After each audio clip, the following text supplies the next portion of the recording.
I hail from Southern Indiana. I come from hillbillies. They would call this putting on airs. Right? Laurell K. Hamilton.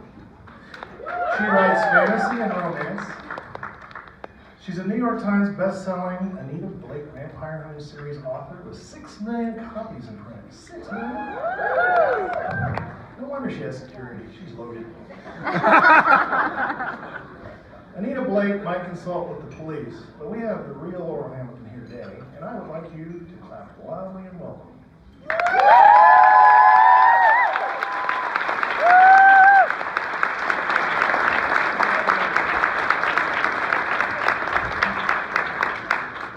As always, the mic has to be down. My husband didn't mean that men can't follow directions. He meant writers can't follow directions. And that is true. That's true. We're artists. Of course we don't follow directions. We're cats. Some of us are dog people. That's true. But when it comes to trying to fit in, we're not supposed to fit in. We're supposed to stand out or hide in the corner making notes and watching everybody else. I was going to talk about rejection. That was my speech. I wrote my speech. And then Mary Robinette Cole did a great speech.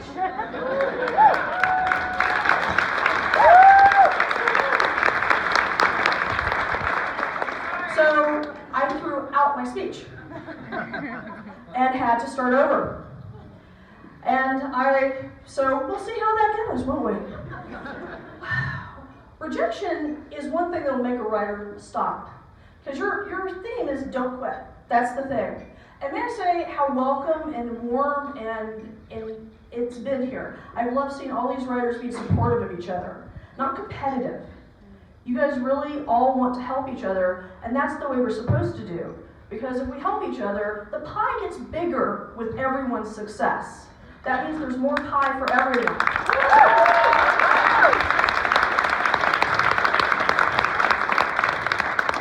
And this whole conference has been a whole bunch of people wanting to help everybody make a bigger pie. So, besides rejection, what makes you stop writing?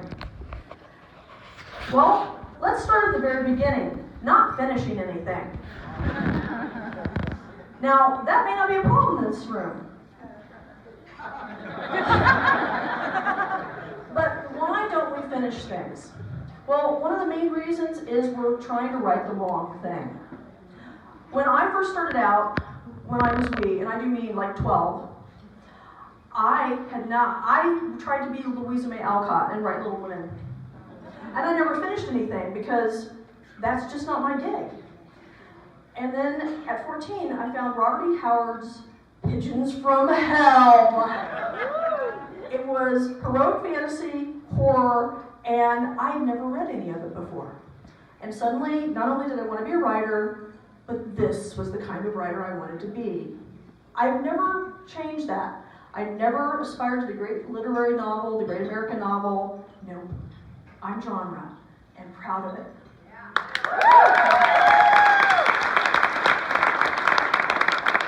But the moment that I realized that's what I wanted to write, I finished my first story. And yes, it was complete horror, and everyone died horribly. And the best thing my family ever did was I handed my uncle my first story, and he could have crushed me or taken me to therapy. Instead, he said, "Good story," patted me on the head, and probably, to have a drink. Because, you just don't expect your 14-year-old niece to be writing, basically slasher fic before it existed as a genre. So, but once I finished that, I was able to finish things because this is what I was meant to write. And I think so many of us are trying to catch a trend. Please don't chase the trends, they run faster than you do. And even if you can catch it, if it's not what you're meant to write, you're going to have trouble. Even if you finish a book, if it's not what you're meant to write, it's not going to be your best work, even if it's popular, even if it sells. Because that's not your muse. That's not your gift. That's not the story that only you can tell. Everybody in this room has a story that only they can tell, a voice that only they can give us. And since I'm a reader like all of us here, I want to read those stories. So first of all, find what only you can write, because that will help you. And writing the book is hard enough. Don't make it harder. What else? Writing classes. Now, workshops like this are great. But writing classes, I went to college. I thought I had to go to college to be a writer. Well, that didn't work out real well. Because I was expelled, or not expelled, I was asked to leave the writing program at our college. Why? Because she thought I was a corrupting influence.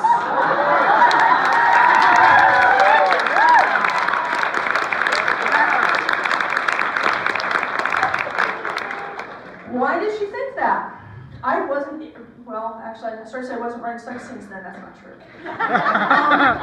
But I had gotten into the writing program at my college by sending 2 horror stories. One had vampires in it, and the other was Lovecraftian. So I hadn't lied about what I wanted to write. They accepted me into the program, and then her plan was she would cure me and make me write literary, worthwhile stuff, and cure me of this whole genre thing. So what happened instead was that by sophomore year I was in one of the junior level classes because I was always testing out of things, except if spelling was involved or math. And there was only 8 of us in the class, and we each were writing and bringing in things, and she said no genre first week. I ignored her, of course. And I kept bringing in fantasy and horror and everything else. By halfway through the semester, half the class was doing genre. We had a romance writer, we had a western writer, we had another horror writer, we had a high fantasy writer. And she said she would not accept any more of it. And she said, it's garbage. And I said, why is genre garbage? And she said, because it is. What, are we 5? Because it is. And so I said, okay, what about Shakespeare? She went, what about Shakespeare? I said, Midsummer Night's Dream will not work without the supernatural, and Hamlet doesn't work without Hamlet's father's ghost, and then Macbeth has the witches. She says, all right, not all ghost stories, not all are garbage. I said, what about Dickens? She says, what about Dickens? I said, A Christmas Carol. She said, all right, she'd give me Dickens. And I said, what about C.S. Lewis? She left me alone on that one too. And I said, and really, Moby Dick is just a monster story. That's when she told me to sit down and shut up. And very soon thereafter, she brought me into her office, and she talked to me for over 2 hours, and she did her best to slice me, dice me, and make sure I'd never write again. She did her best to destroy me. I would not write again for 2 more years. I didn't know if I'd ever write again. And that's how I ended up getting a biology degree. Yes. Because I thought, well, if I can't write and I can't get an English degree because she's the head of the department, I better do something. So I went to the biology department, which was always my second favorite thing, and I said, I need a degree, and this is how long I have to give it. And so I have a double degree in English Lit and biology. Yay! So if you're in the right program, it may be good, but if you're in the wrong one, it can really destroy you. So be careful in where you classes. Time. This is the big one. Time management for writers. How many of us, no, I won't even ask you to raise your hand. We're all writers. We all procrastinate. So, but here's the thing about procrastination. We're not just, why are we procrastinating? I'm going to be sexist for a moment. I apologize if you don't agree. Time management issues around family and domestic are primarily women's issues. Why? Because women seem to feel guiltier if we don't pay attention absolutely instantly to our family, and women have more trouble owning the fact that they have a right to their creative goals and time. Yes, your child will never be 3 again, but you'll never be 30 again either. And both men and women, we put things off for our jobs that pay the bills. We have to do that. We put things off for family and friends, and we put things off for so many things. Well, time is limited. So you need to figure out if your writing is worth your time. And if your writing is worth your time, then you have to start protecting your time. Because I see more people go down with great ideas, and you read the opening stuff, and it's wonderful, and you are eager for the book, and 2 years later, you meet them again at a signing, and they haven't got a book. Why haven't they got a book? Well, they had to go do this or that, or there's always excuses. If it's a priority, do it. And I swear that your children will be okay. I swear they won't hate you. Well, my daughter does remember the kindergarten moment when I forgot that there was a mommy-daughter tea because I was on deadline. She still remembers that. She's in college now. So, there will be some thought. But for the most part, they'll be fine. The other thing is, treat it like a job. Have set times, set schedules, and treat it like a job. A lot of people don't want to treat writing like a job. They want to be artsy-fartsy. They want to only... Now, if I'm talking to a room full of people who are perfectly willing to treat their writing as a job, please tell me now. Okay, then I can move on because I meet a lot of people that think that you have to wait for the inspiration of the muses. No, Jack London said it best. Don't wait for inspiration, go after it with an axe. Professional writers that have a career cannot wait on inspiration. You can write short stories that way, you can write poetry that way. You cannot write a career of novels waiting for inspiration. Ray Bradbury said that the muse cannot resist a working writer, but they have to find you working. So if you're down typing, and you can, I type gibberish, by the way. I type gibberish at the beginning if I'm not inspired. I sit there and go, the room is too hot, the room is too cold. I don't want to do this today. The sun is shining, I want to go out. And I actually literally bitch on the page and type why I don't want to work today. And about a page to 2 pages in, my muse comes over my shoulder and goes, oh, we can do better than that. and I get the whining out of the way and then I delete it later. I have occasionally forgotten to delete that. And that's been interesting. I try to do better now. But the big one is fear. The big one is fear. Fear of either failure or fear of success. Fear of failure is kind of self-explanatory. This is your big dream. What if I try my best and then I fail? That would be so soul-crushing. But guess what? Failure is only complete when you give up. As long as you get back up from whatever rejection or whatever stumbling block, you haven't failed. Yes.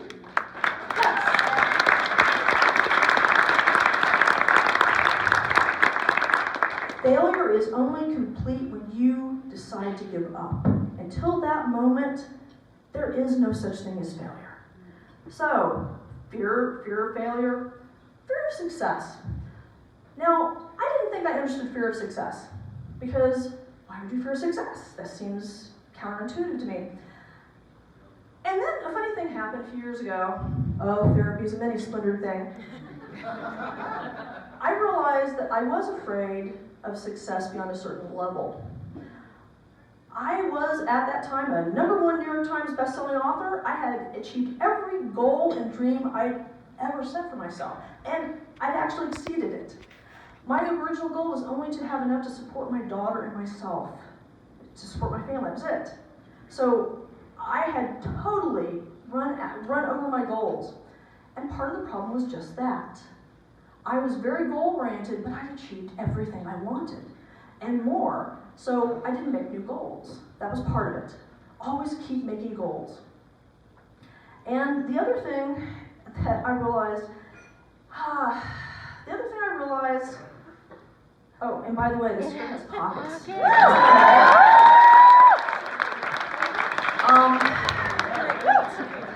other thing I realized is that some of the crises of fame that you don't expect had caught me off guard.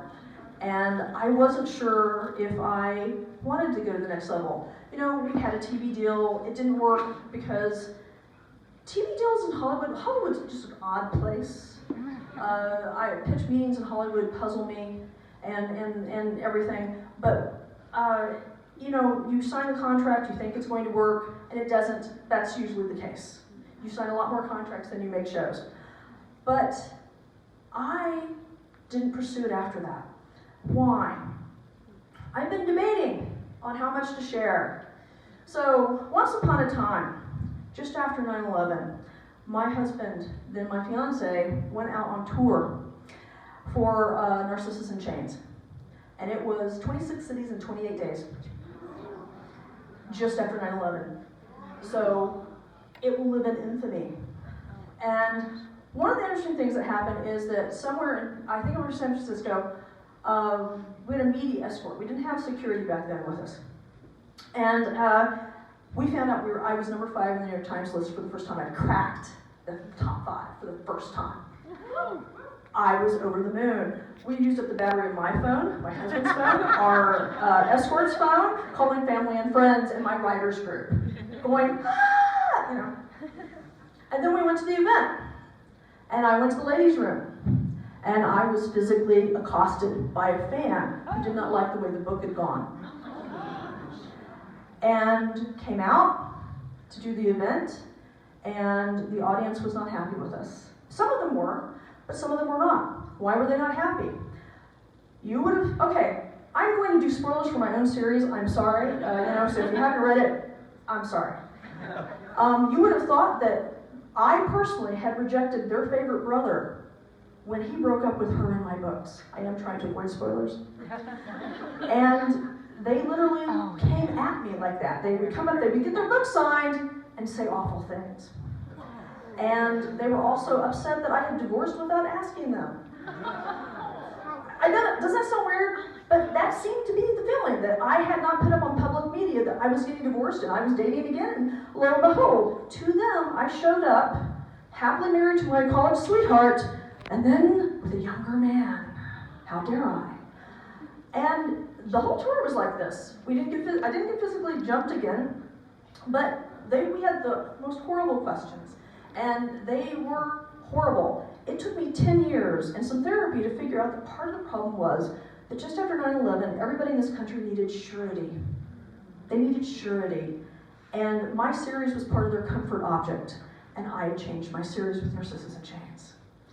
That was part of it. So, that's a part of fame I didn't expect. And somehow, getting on the Times list for the first time, number 5, and that event was tied in my head. So I began to sabotage myself. I threw myself to work, at the same time I began to self-sabotage. I began to procrastinate, which I never do.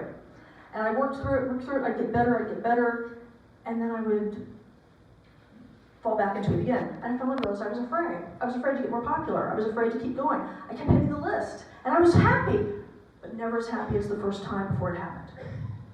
So I almost quit. I had book after book at number 1. I almost walked away because I had death threats on my family.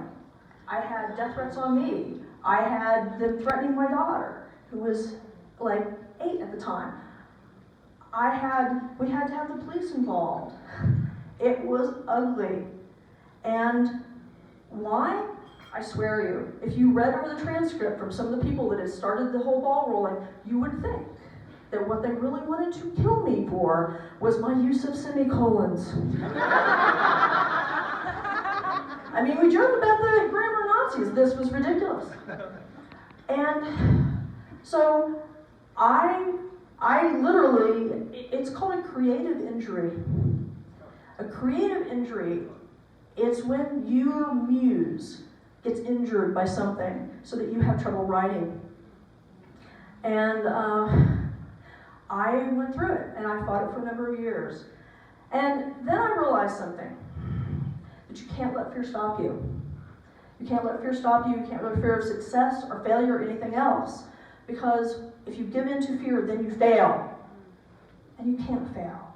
Because stories are what hold us together. Stories are what make us different. As we learn about chimpanzees and orcas, did you know that orcas, killer whales, have their own dialects? Yes. And they meet up like different groups meet up and they have different enough dialects that they have a like pidgin version that they talk to each other, so language evolves. The only reason that orcas don't qualify as human, quote unquote, is that we can't prove they believe in the afterlife. If we could prove that, orcas would be people. I'm not sure how that would work, but still. So, the only thing that really sets us apart, for sure, is the fact that we tell stories. Now, if orcas tell stories, I want to figure that one out too. But you can't give up your muse. This is what I do. This is what I've always wanted to do since I was a little girl. So I couldn't give it up. But I had to own that I was afraid of success, that I was afraid of drawing more attention. And it made me want to hide. It made me want to not go out, not travel, not whatever. I kept going out, but I hated it more and more. And there was a reason for that. It's one of the reasons I have security now and travel security, and I hate that I have to. But I'm sharing this for the first time.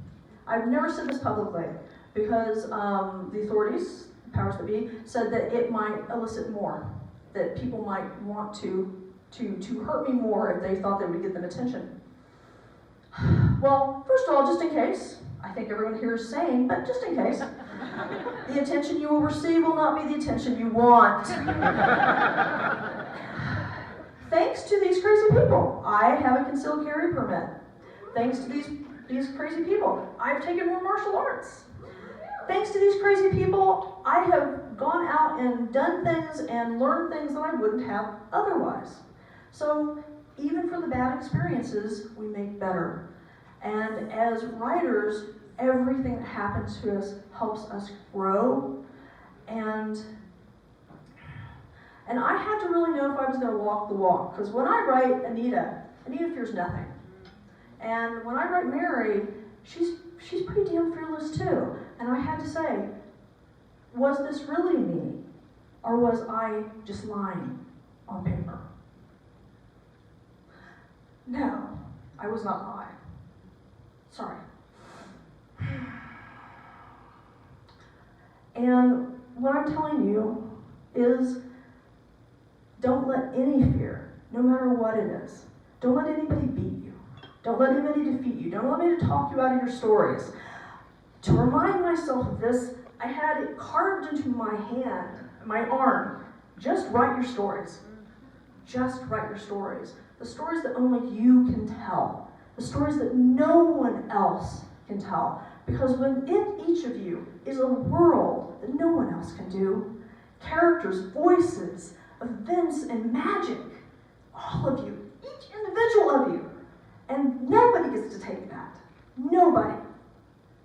So, what makes us quit? A lot of things. But what makes us continue? Because this is what makes us blaze inside. This is our magic. And never, ever let anybody take your magic from you. Thank you.